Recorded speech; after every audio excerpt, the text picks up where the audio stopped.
دع ما ادعته النصارى في نبيهم واحكم بما شئت مدحا فيه واحتكم وانسب إلى ذاته ما شئت من شرف وانسب إلى قدره ما شئت من عظم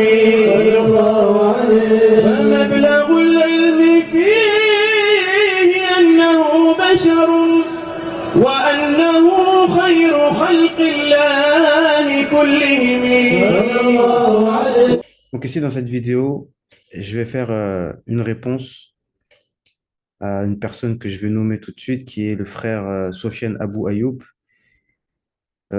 qui pour moi sont des frères salafis, wahhabis, qui sont les plus intéressants pour moi parce qu'au moins ils sont occupés dans les sciences religieuses. Donc au moins, j'ai bon espoir que un jour on s'entende. Parce que dans ce monde, avant le jour du jugement, il n'y a que par le ilm pur et dur qu'on pourra s'entendre et se comprendre. Et bien sûr, avec un minimum de sincérité et de bonne foi, comme on dit. Le frère Abou Ayoub, dans une vidéo qu'il a fait, c'est la 15e vidéo de son explication de Nukhbat al-Fikr, un livre d'ailleurs écrit par Ibn Hajar al-Asqalani, qui est Ash'ari, ou tout du moins a beaucoup de positions qui sont les positions d'Ash'ari, même s'ils vont pas vouloir admettre qu'il est Ash'ari, c'est pas grave. Et tous les savants du hadith,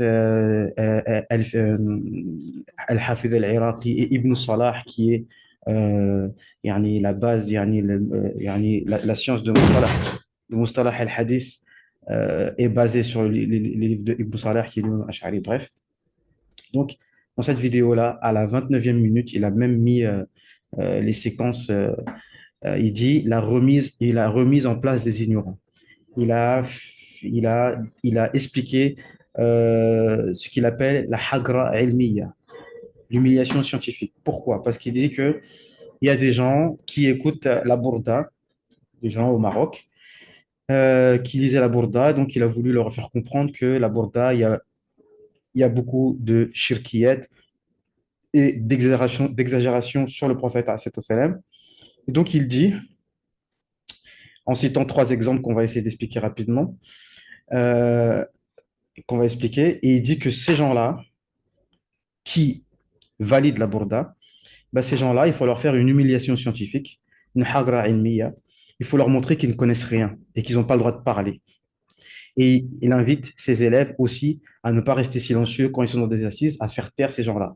De quelle manière? Avec une humiliation scientifique, ça veut dire que tu leur poses des questions sur le Coran, combien de sourates il y a dans le Coran, est-ce que tu connais le nom de toutes les sourates de Juz Amma? Est-ce que tu connais le tafsir de un tel? Rien que dans les sciences du Coran, il a dit. Rien que dans les sciences du Coran, tu le fais taire. Tu lui fais comprendre qu'ils ne connaissent rien. Donc ici, dans cette vidéo, vu que je vais vous faire une version sandwich, une version fast-food, parce que les gens n'aiment pas les vidéos longues, donc je vais être concis. Tout ce que je vais dire dans cette vidéo, c'est citer la liste des grands savants de la langue arabe et du Coran qui ont expliqué la Bourda et demander aux frères Sofiane Abou Ayoub, est-ce qu'ils se sont prêts à leur faire des hagra scientifiques, tout simplement. D'accord? Et voilà. Et le problème, c'est que quand toi tu vas dans des mariages, les traditions des Maghrébins, c'est que normal. Et ça se fait, ça se répète, et les gens y participent, et à force de l'écouter, ils apprennent par cœur, et après tous ensemble ils chantent, et ça glisse comme une lettre à la poste. Minra il est sans que personne n'interdise cela, mais il faut l'interdire. Et là, tu es obligé d'aller jusqu'au bout. Et quand il fait le récalcitrant, bon ben, hagra ilmiya, je pas le choix. Alors tu retrousses tes manches. Allez, Alhamdulillahi Rabbil Alamin, fais-moi l'Arab. L'Arab, ne connais pas l'Arab. L'Arab, c'est quoi c'est l'Arab? C'est de l'Arabe, ouais, je suis arabe moi aussi. Non, c'est pas ça, l'Arab. C'est quoi le Arab de Alhamdou? C'est quoi? Mais l'Arab. Taïb, Al-Fatiha, elle a été révélée quand? À Mecca ou à Médine? Vas-y, réponds. Donne-moi 3 noms de Fatiha. Il sait pas. Comment on lit? C'est quoi les différentes lectures de Ihdina Sirat al-Mustaqim?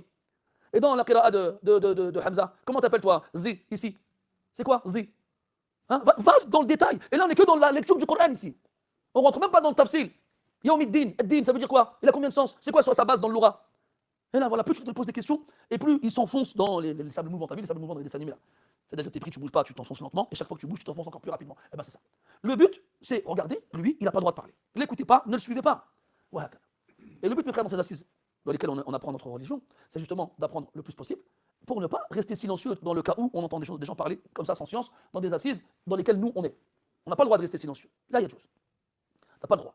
Et c'est le seul moyen de dissuader les gens, de faire comprendre aux gens que cette personne n'a pas le droit de parler dans l'islam, c'est de lui faire comprendre à lui le degré de son ignorance, et ben tant pis. Le wasa'il la ahkam al-maqasid. Et donc, ça, franchement, et ceux qui n'ont pas le droit de parler en réalité, celui qui est sincère, et quand il aura écouté ma vidéo, s'il l'écoute, hein, parce qu'eux, ils sont comme comme il a dit lui-même, comme des gazelles qui courent hein, droit dans le mur et qui veulent pas se retourner pour pas voir le lion, de peur de se faire attraper. Mais les lions de Ahl Sunnah, ils sont là. Ils sont là, mais ils vous calculent pas en fait. Mais vous courez, vous voulez pas vous retourner. Et moi, je le dis, le jour où il va se poser un peu et se retourner, le frère Sofiane Abou Ayoub et les autres comme eux, mais là, je pense que ils vont comprendre. Il m'a dit, tu sais pourquoi la gazelle, elle se fait toujours attraper par le lion, alors qu'il court moins vite qu'elle? Je lui dis non. Il me dit, parce que la gazelle, en fait, elle court. Mais elle a le hem du lion qui lui court après.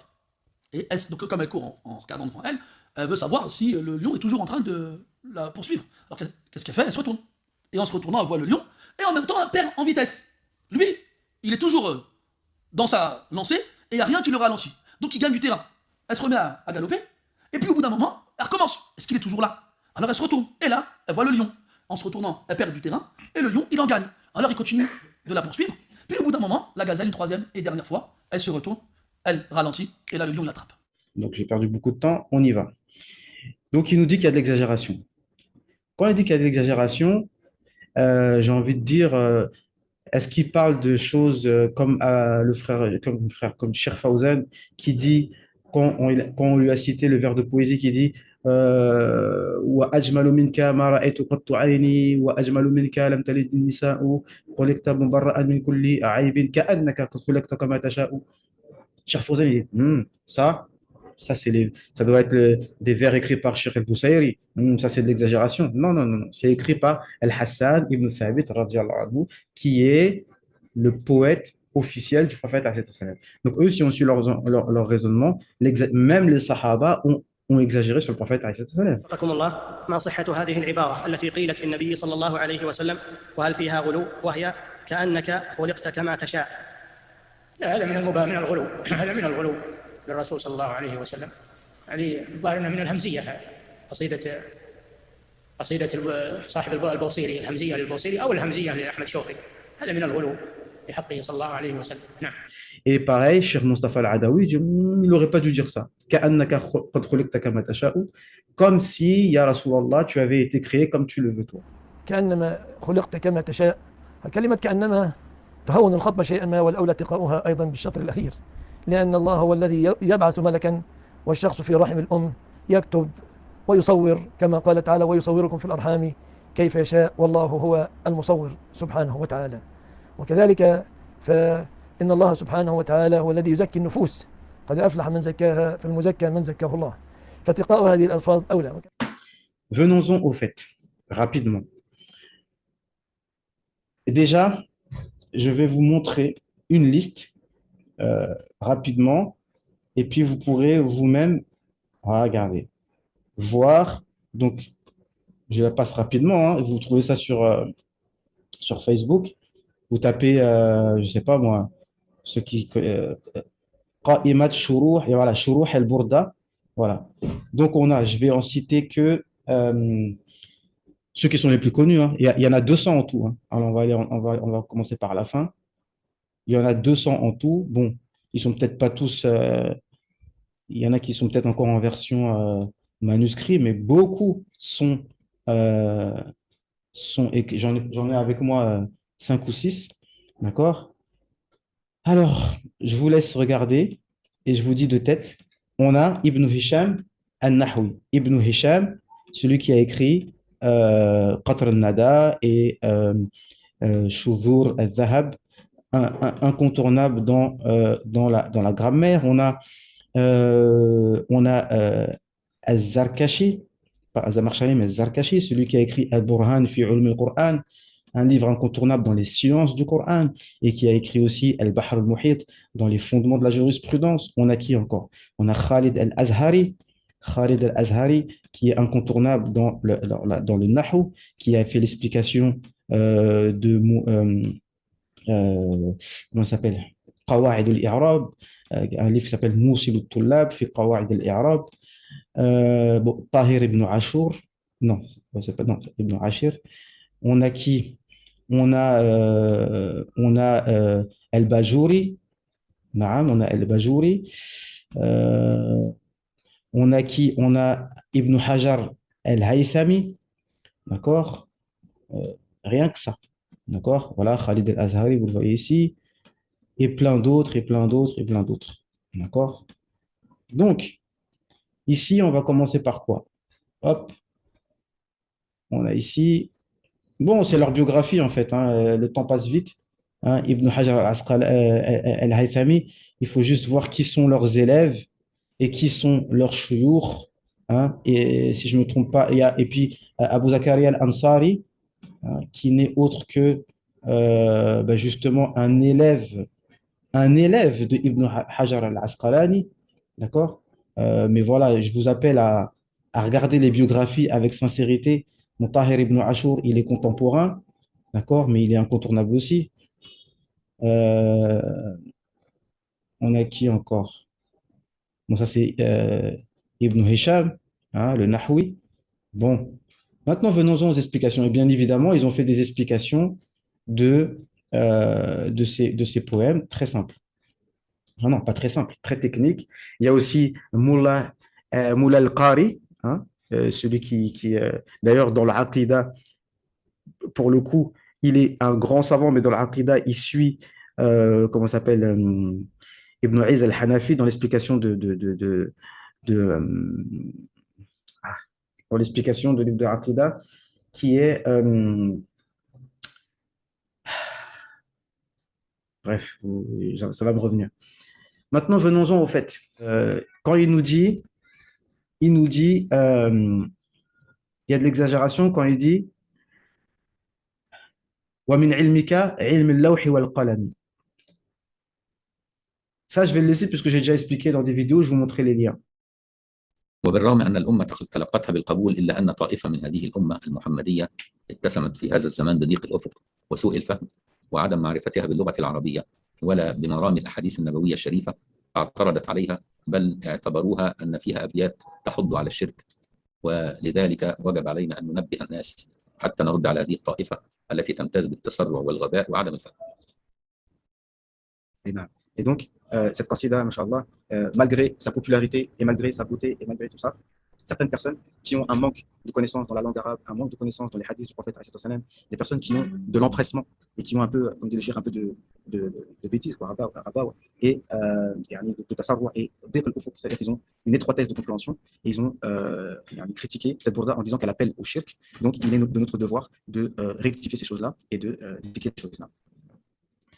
Mais ce qu'on peut dire par connaître le fait qu'ils connaissent la science de ce qu'il y a dans ce qui est écrit sur la table gardée, tout simplement dans les explications.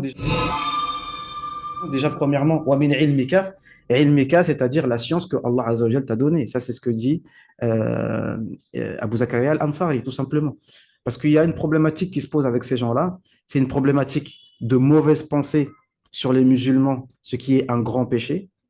Deuxièmement, il y a la problématique d'avoir la méthodologie des Khawarij, c'est de faire le takfir des personnes par précipitation, sans science, comme les Khawarij. Nous, on dit clairement que c'est ça leur chaîne de transmission. D'accord? Donc, tous, ils nous expliquent que à la fin de sa vie, le prophète, il n'est pas mort sans avoir vraiment toute la science, des choses invisibles, et qui sont les choses qu'il doit transmettre à la Ummah. Les choses invisibles, c'est les sam'iyat. Si le prophète ne connaît pas l'invisible, alors nous, on nous demande de croire en quoi? Allah Azza wa Jalla nous dit, nous les croyants, ذَلِكَ الْكِتَابُ لَا رَيْبَ فِيهِ هُدًى لِلْمُتَّقِينَ الَّذِينَ يُؤْمِنُونَ بِالْغَيْبِ, ceux qui croient en l'invisible. Donc, comment on peut croire en l'invisible si le messager d'Allah subhanahu wa ta'ala ne connaît pas l'invisible? On nous demande de croire en quoi? Et comment le prophète sallam, yani, ne connaît pas une chose que nous-mêmes, on nous demande de croire. Maintenant, il faut savoir, le alif et l'lam, voilà, on rentre un peu dans des choses techniques. Yu'minuna bil ghaib. Le alif et l'lam, lam ta'rif, il a plusieurs sens. Soit c'est l'istighraq, ça veut dire que ça englobe absolument tout, et en général, c'est pas le cas. D'accord? Mais le alif lam, il y a un sens de lil ahd, d'accord? Lil ahd al-huduri, par exemple, yani celui, yani le ghaib, un ghaib spécifique, un ghaib qu'on connaît, al-ahd al-ilmi. Ça veut dire qu'on sait de quel ghaib on parle pas de tout. Parce que Allah, subhanahu wa ta'ala, huwa al-ghaib al-mutlaq. Allah Azza wa Jal, c'est l'invisible de l'invisible. Et personne ne prétend, le prophète ne prétend pas connaître Allah Azza wa Jal dans toute sa réalité. Wala yuhituna bihi ilma. Personne n'enveloppe Allah Azza wa Jal de sa connaissance. Le prophète est celui qui connaît le plus Allah, mais il connaît pas tout, il connaît pas tout sur Allah subhanahu wa ta'ala, ça c'est d'un. Mais par contre, le ilm al-muqayyad, le ilm qui est sous condition que Allah lui apprenne. Il connaît ce que Allah Azza wa Jal lui a appris. Et juste un exemple, c'est que, je vais donner juste un exemple parce qu'il y en a beaucoup, mais un que j'affectionne particulièrement parce que c'est un rare hadith rapporté par Abu Bakr al-Siddiq. C'est rapporté par l'imam Ahmed, ça je me souviens, je l'ai avec ma chaîne de transmission, quand on a lu le Musnad de Abu Bakr al-Siddiq, il a cité ce hadith. Ensuite, il y a un hadith de Omar ibn Khattab qui se complète. Le premier, c'est qu'un jour, le prophète est resté assis après le Fajr jusqu'à Dhuhr. Et à un moment, quand il était assis, il a rigolé. Ensuite, il a fait le Dhuhr et ensuite, il est resté assis jusqu'au Asr. Il a prié le Asr, il est resté assis jusqu'au Maghrib. Il a prié le Maghrib, il est resté assis jusqu'au Isha et ensuite, il est rentré chez lui. Et personne n'osait venir voir le prophète pour lui demander, mais qu'est-ce qui s'est passé aujourd'hui? Le lendemain, Abu Bakr Siddiq, qui était le seul à avoir osé lui poser la question, qu'est-ce qui s'est passé, ya Rasulallah? Il dit, aujourd'hui, Naam, on m'a présenté tout ce qui va se passer du début de la création jusqu'à la fin, jusqu'à ce que les gens du paradis rentrent au paradis. D'ailleurs, Al-Lawh al-Mahfouz, la plume, si vous voyez le hadith de la plume là, il dit, il écrit tout ce qui va se passer jusqu'au jour du jugement. Donc ça s'arrête au jour du jugement. Mais le prophète ne nous a pas raconté ce qui se passe même après, pendant le jour du jugement et après, jusqu'à ce que les gens rentrent au paradis et en enfer. Ben là, bien sûr. Donc, le prophète il dit, il m'a été tout présenté. Et le lendemain, c'est le fameux hadith que je pense tout le monde connaît, où le prophète s'est levé après le Fajr, a fait un discours jusqu'au Dhuhr. Il a prié le Dhuhr, il a fait un discours jusqu'au Asr, il a prié le Asr, il a fait un discours jusqu'au Isha. Celui qui a mémorisé, il a mémorisé. Celui qui n'a pas mémorisé, il n'a pas mémorisé. Donc, ça montre que le prophète, à ce moment-là, il connaissait tout. Ce n'est pas comme au tout début de la révélation, où il disait Ma adri ma yuf'alu bi wala bikum, je ne sais pas ce qu'on fera de moi, etc. Même s'il disait ça par modestie. Mais, à la fin, Allah Azza wa Jalla lui a pris tout. Et des hadiths comme ça, il y en a des centaines. Un autre, le hadith de Kusuf qu'on a lu quand on a étudié Sahih Bukhari, à la bataille de Kusuf, il a dit, il n'y a pas une chose que je n'avais pas vue. Ma min shay'in ma qad uritumuhu illa ra'aytuhu. Pas une chose que je n'avais pas vue, que je l'ai vue, jusqu'à ce que les gens rentrent au paradis et les gens rentrent en enfer. D'accord? Donc tout ça, il y a des centaines de hadiths, des dizaines de hadiths et des versets aussi, il y en a. Bon, il y a beaucoup de choses qu'on pourrait argumenter. Quand il a cité un vers, il n'a pas réussi à le citer en arabe parce que c'est vrai, il est technique, ce vers. Un autre texte que j'ai oublié, que ton rang il est tellement important que si on évoquait ton nom devant quelqu'un de mort et enterré, il se lèverait de sa tombe pour te saluer. Ça, tout simplement, c'est pour dire que, en d'autres termes, et c'est les explications que vous pouvez regarder, Khalid al-Azhari, Sheikh Zakaria al-Ansari, Tahir ibn Ashur, tous ces noms-là, vous voyez comment ils l'ont expliqué. Ça revient au tawassul. C'est-à-dire que si tu arrives auprès d'un mort et que tu dis « Lève-toi, bijahi nabi sallallahu alayhi wa sallam », yani tawassul, que vous refusez, ça c'est votre problème à vous. Si on appelle ce mort et dit lève-toi par le nom du prophète il se serait levé. D'accord? Et non pas que le prophète appelle ces personnes, Non, que nous, on appelle cette personne au nom du prophète sallallahu alayhi wa sallam, il se serait levé. Il y a des hadiths qui disent que le prophète alayhi wa sallam aussi a réveillé une personne morte comme ça. Bah, et certains vont dire, est-ce que c'est authentique? Attends, subhanallah, et yani, Isa alayhi salam l'a fait et le prophète sallallahu alayhi wa sallam ne pourrait pas le faire? C'est quoi le problème? Non. Ça, c'était la deuxième chose. Donc, ça revient au tawassul. Mais nous, on dit clairement que les causes ne font que par coïncidence et que ce n'est pas les choses qui font. D'accord? Et que celui qui dit que le tawassul est permis du vivant du prophète sallam, et pas quand il est mort, c'est pire. Là, on dit, nous, on vous le dit droit dans les yeux, ça, c'est du shirk. Parce que même quand le prophète sallam, est vivant, il ne donne rien que par la permission d'Allah Azza wa Jal. Le prophète sallallahu alayhi wa sallam dit, comme il rapporte dans le Bukhari, Innama ana qasimun wallahu yu'ti. Man yuridillahu bihi khayran yufaqihu fi ddin, innama ana qasimun wallahu yu'ti. Celui à qui Allah Azza wa Jal veut du bien, il lui fait comprendre la religion. Ce qui n'est pas le cas de Sofiane Ayoub et tous les Wahhabis, malheureusement. Pourquoi? Parce que la deuxième partie, ils ne comprennent pas ce passage qui dit Innama ana qasimun wallahu yu'ti. Le prophète sallallahu alayhi wa sallam est celui qui partage, mais c'est Allah qui donne. Allah Azza wa Jal donne au prophète sallallahu alayhi wa sallam et le prophète sallallahu alayhi wa sallam partage. Donc tout revient à Allah subhanahu wa ta'ala. Donc cessez de traiter les gens de mouchrik ou alors de faire du shirk parce que vous n'assumez pas vos propos. Vous n'assumez pas de faire de takfir des gens parce que vous faites de la taqiyya, mais c'est pas grave. D'accord? Ça, c'était le deuxième point. Donc, il dit à la personne avec qui il parlait, en fait, un de ses cousins du bled au Maroc.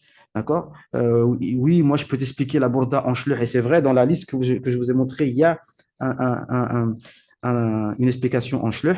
Même si elle comporte énormément de belles paroles, elle comporte des akhta aqadiyya dakhma wa fahisha. J'ai expliqué, et oh, il a mal pris. C'est un shluh. Il m'a fait rigoler, il m'a dit, moi, je peux te faire le charh en shluh du premier vers au dernier. J'ai fait en arabe, tu peux? Et en français? Non, en shluh. Moi, je comprends pas shluh. Et les gens qui sont aussi shluh, ils font shluh, il y en avait 3-4, on était beaucoup. Je fais, mais c'est encore pire à ce moment-là. Comment toi t'expliques ces abiettes? Je lui dis les abiettes. Comment tu les expliques, toi? Après, il bug. Déjà, je remarque une sorte de mépris quand même des shluh, alors que pourtant il se prétend fier d'être marocain, etc. Il a l'air de mépriser les gens de ilm qui s'expriment en shluh. De deux, c'est lui qui disait qu'il est fier d'être marocain, etc. Il ne veut pas que son fils se marie avec une Française de peur d'avoir les doigts jaunes à cause des frites, n'est-ce pas? Comme si toutes les jeunes marocaines aujourd'hui savaient bien préparer. Ça reste à prouver. D'accord? Il dit, ouais, et en français, est-ce que tu peux l'expliquer? Bah, ma modeste personne, j'ai une playlist entière où j'ai expliqué, il y a un an de ça, au Maulid de l'année surpassée, ou de l'année passée, j'ai expliqué en entier la bourda, vite fait, d'accord? Et si je l'expliquais aujourd'hui, je l'expliquerai sans fausse modestie 5 fois mieux. Et comme je vous ai dit, il y a des ouvrages de grands savants que eux-mêmes ils étudient leurs livres. Parce que Ibn al-Jazari, c'est pareil, puisqu'il est fier de dire qu'il connaît les règles des qira'at, mais même Ibn al-Jazari, il faisait le tawassul, il faisait l'istiratha. Donc, tu ne devrais même pas étudier les livres de quelqu'un qui fait du shirk, comme Ibn al-Jazari. Donc, il faut être cohérent avec vous-même. En conclusion, c'est que ça, c'est un manhaj de Khawarij, d'accord, qui ne dit pas trop son nom. Là, je viens de voir que Cheikh Rouhaili est venu faire une conférence au Maroc auprès de Cheikh Ben Hamza contre l'extrémisme. Mais l'extrémisme, il est dans ce qu'on vient d'expliquer. L'extrémisme, c'est de traiter de shirk ce qui ne l'est pas. Parce qu'il est là l'extrémisme. Parce qu'à partir du moment où vous traitez les gens de mouchrik ou de faire du shirk, eh ben, à ce moment-là, l'étape d'après, c'est que vous pouvez faire couler leur sang. Et l'histoire des Wahhabis, il faudrait arrêter de galoper et regarder derrière et de voir quelle était l'histoire des Wahhabis depuis 200 ans. Comme il dit le frère de Comprend-on-Dîne, depuis 200 ans, ils sont intransigeants sur l'Aqidah. Oui, depuis 200 ans que les Wahhabis ont pris la Mecque et Médine en otage. D'accord? L'extrémisme, il est là. D'accord? Et c'est ça que le frère, il enseigne aux gens dans sa mosquée. Donc, à un moment donné, il faut regarder les choses en face. Il faut qu'on se dise les choses. Et il faut arrêter. D'autant plus que la bourda, voilà, il y a une troisième chose, il dit que c'est une mauvaise personne. Parce que avant, il faisait des poèmes pour faire des éloges au gouverneur et qu'il a mal parlé sur sa femme, des choses qui peuvent tout à fait arriver, d'accord? Il a fait un poème sur sa femme qui est horrible, à ce qui paraît. Bon, Et pour la faïda tarikhia, Al-Boussiri, c'était quelqu'un de très mauvais. C'est un homme qui n'était pas du tout connu pour son bon comportement. C'est un homme, il a fait des poèmes où il torpille sa femme. Ah oui, il a rhabillé pour 10 ans consécutifs. Et il était connu pour aller chez les gouverneurs et les couvrir des loges pour qu'ils lui donnent de l'argent et tout ça. C'est-à-dire qu'il faut connaître la personne déjà. Et c'était pas du tout quelqu'un qui était connu dans la ville, et encore moins de qui on prenait le din. mais il s'est repenti de tout ça. D'accord? Donc, si tu dis que le fait que ce soit une mauvaise personne, qu'il ait un mauvais passé, ça veut dire que ce poème-là, il n'est pas bon. Déjà, sans compter que ce n'est pas que les gens du Maroc qui le récitent, tous les gens en Indonésie et dans le monde entier, les gens récitent ce poème-là. D'accord? Donc, en disant que c'est du shirk, que c'est de l'ignorance, c'est-à-dire que tu es, en train de te mettre à dos des millions de personnes.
لعل رحمة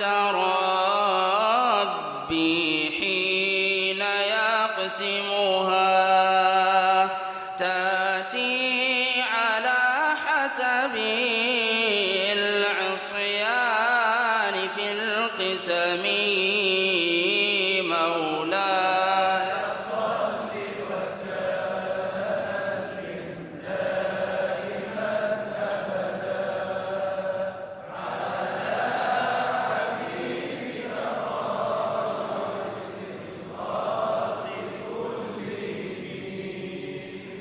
دعم ادعته النصارى في نبيهم واحكم بما شئت مدحا فيه واحتكم وانسب إلى ذاته ما شئت من شرف وانسب إلى قدره ما شئت من عظم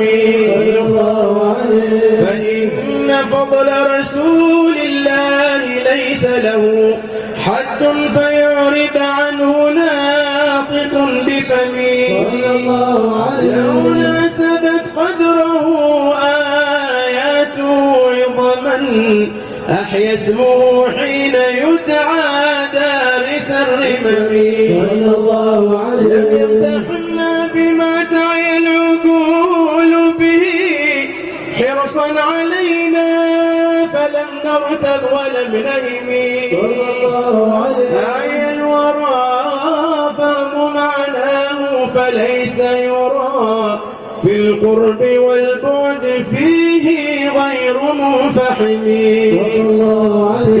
Donc, franchement, c'est pour votre bien qu'on vous met en garde sur cela.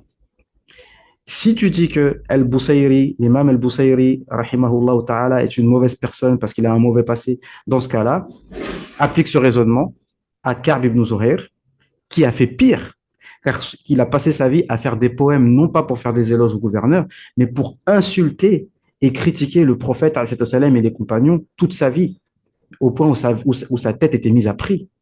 Mais quand il est venu et qu'il a utilisé sa poésie pour écrire justement la fameuse bourda originelle, eh bien, le prophète salam a pleuré et lui a donné son manteau au moment où il a dit Inna Rasulallahi la nurun yustada'u bihi muhannadun min suyufillahi masloulou. Et certes, le messager d'Allah est une lumière par laquelle on s'illumine.